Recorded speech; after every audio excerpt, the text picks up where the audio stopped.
Kaixo, kaixo, gu Goiatz eta Gari gara.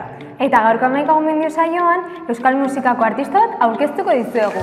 Abeslari honek kriston martxa du eta gaina musika zoragarria egiten du.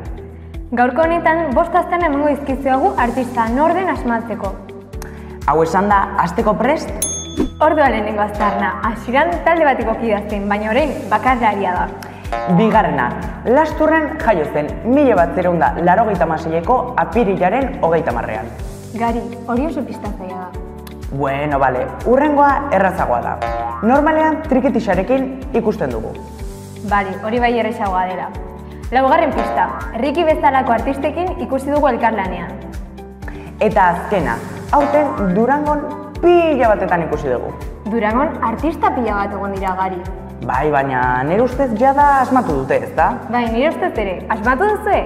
Bueno, asmatu duzue bai edo ez, hemen doaz erantzuna. Zune edo Josunearekin zein da ezkutupean geneukan artista. Gure musika zerrendetan pila batetan entzun dugu. Entzun ezazua eta ea gustatzen zaizuen. Entzuteko aukerariko berena guretzat Gazte irratian da. Ni gerrian gutzeko prest nago. Hurrengo arte ez, orduan. Bai, agur! Agur!